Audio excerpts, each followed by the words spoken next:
tol, what's up? It's me, RDM Official Vlog. For today's video, may gagawin tayong content. Ang gagawin natin sa content na ito ay reacting to my old photos or videos. Ang gagawin natin sa content na ito ay may papakita akong mga lumang photos or videos ko. Tapos, sa bawat pinapakita ko ay magre-react lang tayo doon base sa mga naaalala natin. Ano? Tara.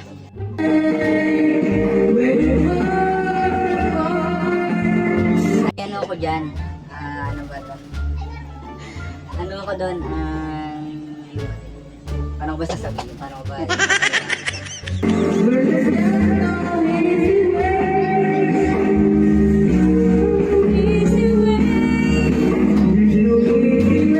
Grade 9 ako doon. Ayun, sa video na yun. Tapos ano yun, pumunta kami ng ng SM Mega Mall. Tapos, may ano doon, may ano ba to?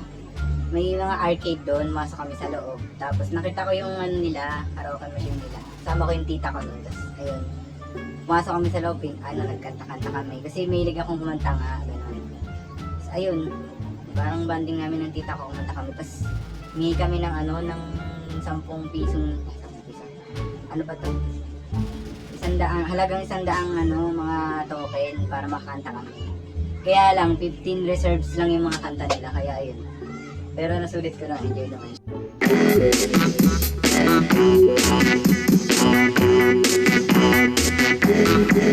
Sumabay ka na lang, huwag kang mahihira. Sige, subukan mo, baka may... Ayan, alam nyo ba yan? Alam nyo ba yung ginawa ko dyan?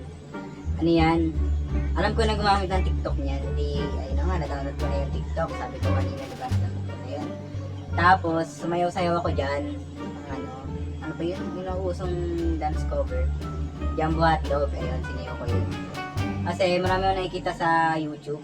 Masayaw sila, mga cover nila ng Jumbo Hotdog, ganyan. Tapos nakikita ko nun, kaya ayun, sinayaw ko siya. Wala lang, para makiuso lang din. Ito naman, nung nagpunta kami ng ng circle, tapos sabi ng mama ko doon, sabi ng mama ko doon sa gilid, tirang kita dyan na ako. Tapos ako naman, nakagalan pa ako, tapos sabi ko, sige ma, bigyan, mas nakagalan ako, parang angas-angasan, gano'n. Dito naman sa picture na to, ako dyan, 13 years old ako dyan, yan yung kami, private resort kami. Kasi wala na kami puntang ibang resort, kaya nakilala na namin yung isang private resort. Kasama yung mga, outing sa malapit sa paligid sa akin. Ganun.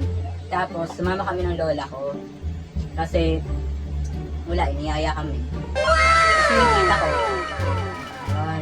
nagtitinda din siya doon. Tapos, ayun, sinama na kami ng lola ko. Ano naman picture na to, nakaraan lang yan, nung grade 10 ako. Pictorial namin doon.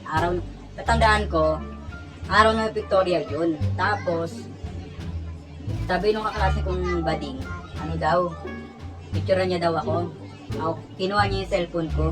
Sabi niya, may picturean kita. So, wala na ako nagawa. Sumunod na lang ako, pinicturean niya ako. Ito namang picture na to, nung nakaraang New Year, nakaraang taon, nung 2023, ayan. Pinicturean ako dyan kasi natanggap ko na yung mga regalo ng mga mag-anak namin, mga tita-tito ko, mga pinsan namin, ganyan. Nagsipuntahan sila sa New Year noon. Tapos, may mga nagregalo din sa akin, madami ganyan. Binigyan ako ng pera, binigyan ako ng ganito, ganyan. Tapos, ayun, nagpa-picture lang ako. Ito naman yung birthday ko nung nag-14 years old ako. Nasa resort kami niyan. Tapos, ayun. Pinicturean lang ako dyan, katapat yung cake ko. Tapos, ayun, tapos na. Ito namang picture ko na to, mas mataba pa ako dyan kaysa ngayon, di ba? Ganyan naman yung katawan ko ngayon, hindi mapayat na. Kasi may sikreto ko ngayon, kaya mapayat na ako. Wala lang, naisip ko lang i-share. Ito namang picture na to, nung pumunta kami ng, dinalaw namin yung baby namin na namatay. Tapos, nag-alay kami ng flowers, nagpalipad kami ng balloons. Yan. Kasi sabi daw, pag nagpalipad ka daw ng balloon, parang madali daw makakakit yung kaluluwan ng matay yun. Pero, hindi ako naniniwala sa mga ganun. Pero ayun nga, pumunta kami doon. Tapos, ayan, kaya pag-akit namin doon, sabi niya, picturean ko kayo dyan ng kapatid mo. Ayun. Ito naman, ano yan, nangyari yan nung first quarter. Nakakuha ako ng academic excellence. Kasi, mataas yung grades ko. Tapos, lagi ako nasa top. Siguro sa top 8 yun. Ayun, punta ako sa top 8. First time ko nung nakapasok sa sa top achievers eh. Kaya sobrang saya ko nun nung nakapasok ako dun sa sa achievers namin. Ito naman, bata pa ako dyan. Siguro mga 10 years old ako nun. Tapos, nga yan, pandemic. Tapos, tita ko, lagi ako pupunta sa tita ko. Tapos, tinatawag ng tita ko, pag ikaw di ka nag-face mask, ulihin ka ni Kapitan, ganyan. Tapos, takbo agad ako sa bahay, kunin ko yung face mask ko. Yung face mask ko, kailangan daw ko naka-face mask paglalabas ng bahay, sabi ni tita. Tapos, ayun mo. Tapos, sabi ni tita, picturean kita, sisend ko sa barangay kung naka-face mask ka talaga. Ayun, picturean ako, naka-face mask tuloy ako. Ito naman, nung kami, nag-New Year, ayan. Sulat naman halata 2010. Kaya halata ngayon lang nangyari. Ayan, kita nyo yung difference ng mga pinakita kong past na picture sa ngayon. Ang payat ko na, di ba? Ang laki na pinagbago ko. Kasi ngayon, ang laki na pinagbago ko. So naman, nakakuha ako ng Pandak Award nung grade 8 ako. Tapos, yun. Pagkatapos nun, invite kami ng mama at papa ko sa Jollibee. Ako lang pala. Ito naman, nung nagpunta kami ng Star Mall. Tapos parang medical ng tita ko. Tapos ayun, parang check up niya or medical niya ata yun. Sinamahan kami ng lola ko. Sama yung tita ko. Tapos sumama din yung kapatid ko. Bata pa kasi siguro, ko din. Grade 3 ata nun. Kaya ayun, sumama kami. Tapos, hindi ko alam na nakatapat pala sa amin yung camera. Sabi ng lola ko, picturean ko muna kayo dyan. Ito naman, picture ko yan nung first day of school, nung grade 8 ako sa high school. Pinicturean kasi ako ng mama ko nung bago ako pumasok, kaya sabi niya, picturean mo na kita bago ka pumasok. Tapos ayun, nagpa-picture naman ako. Chang, ayan na po ba yung tablet na padala sa akin ng tatay ko? Ito naman TikTok videos na to, ayan. Ginawa ko lang yun ng pandemic, may COVID-19, kasi naboboring ako nung araw na yon. Sabi ko, lahat ng mga tao, alas ngayong quarantine, sila, nagti-TikTok video sila, lahat.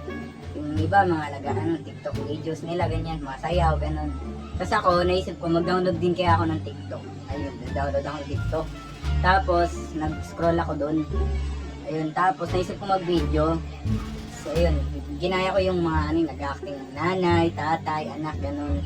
Tapos in-edit ko yung sarili ko doon sa video na yun. Kaya ayun, nabuo ko yung TikTok videos na yan. Ito naman dito sa picture na to, yan, kumain kami ng yung sa Big Girls. Ayun, birthday ng lola ko. Yung birthday niya. Gabi kami kumain, kami magkakasama yung mga kamag-anak ko, ganyan, mga tita, tito ko, pinsan, ganyan. Pumunta kami sa Big Girls noon, tapos kumain kami ng budol fight ata kami noon. Order kami ng isang malaking budol fight. Ayun, sulit naman. Dito na nagtatapos ang ating content. Maraming salamat sa panonood nyo. Kung gusto nyo ang vlog na ito, huwag nyo kalimutang mag-subscribe kay RDM Official Vlog at sa aking Facebook page, RDM Daily Vlogs.